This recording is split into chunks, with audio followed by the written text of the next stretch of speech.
Reddit users, what are your craziest stories? I'll start. I saved a man's life, and I never saw him again. 10 years later, this is still the craziest thing that has ever happened to me. In high school, I worked as a lifeguard at a country club for a few summers to earn some money. It was an easy gig. It was for country club members only, so a large part of the job was learning people's names and interacting with them. Mostly just saying, "Good morning, Mr. Daniel," and listening to some generic mumbling about millennials. Well, over the 4th of July weekend, there were more people at the pool than usual. Each member could sign in one guest. And there was a middle-aged man jumping off the diving boards who I hadn't seen before. He was over 6 feet, at least 230 pounds, and was doing gainers off the low dive into the pool to make big splashes to impress his country club member friends. Well, one particular jump, he got a running start and slipped off the board at the very end. His momentum was already leaning backwards to do the jump, and his body came off the board a few feet, and his head rotated backwards and smacked right into the diving board. I can still hear that cracking sound in my mind. I'm sitting 8 feet off the ground in the lifeguard chair at the diving well, watching this all go down, and I am praying that I don't have to do anything, even though I knew stuff was about to go down. I didn't see any blood, which was a good sign, but as I watched his body sink down, I counted 1,000, 2 1,000, 3 1,000. No movement. Dang, I blew 3 short tweets on the whistle, the cadence to signal to the other guards that I would need the neckboard, and jumped in, making as little of an impact as possible in the water. My lifeguard training took over as L dubbed down 8 to 9 feet to grab this dude. He was out, making no movement whatsoever. Like I said, he was a big dude, but he wasn't as heavy in the water as I grabbed him and kicked us both up to the surface.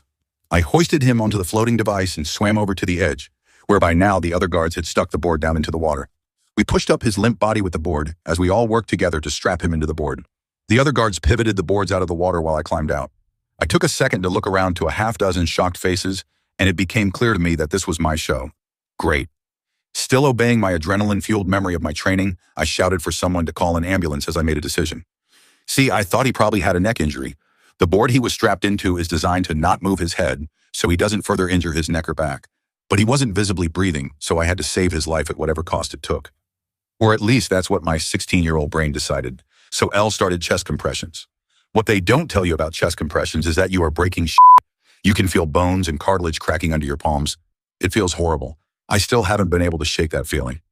1 round of 30, and then I did 2 breaths into his mouth. His head was already tilted back a bit from being in the board, so I didn't have to move his neck. After 2 breaths, I went back to chest compressions, and after 5 or 6, a little water leaked out of his mouth. He coughed a few times, and the other guards picked up the board and whisked him away so fast I didn't even know what happened. I rolled over onto the concrete, my heart racing, just sitting there taking it in. I went into a trance as my teenage body struggled to deal with what just happened. Start to finish, it probably only took about 6 minutes, but it felt like a lifetime of stress and nausea had built up in my body. I was walked over to the guard shack, dried off, and walked up to the country club's nicer member buildings. The manager, who was a friend's dad and had gotten me the job, sat down with me as we talked about what happened. I gave him the basic details, signed some documents, and was sent home for the day. Like I said, I was in some kind of trance and was just operating on autopilot.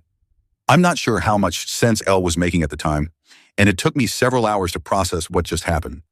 I came back from my shift a few days later, and I was told by another lifeguard that the guy was okay. I was thanked profusely by the member who brought him as a guest, but I never saw that guy again. This was still the craziest thing that has ever happened. I'm glad my instincts took over, and I remembered my training. I might not have done everything exactly right, but I tried my best, and at the end of the day, he lived through it. Do you think people should stop trying too hard at the pool area, especially with diving? I hope that guy's doing okay. Comment what stories you'd like me to post, and don't forget to like and subscribe for more videos like this.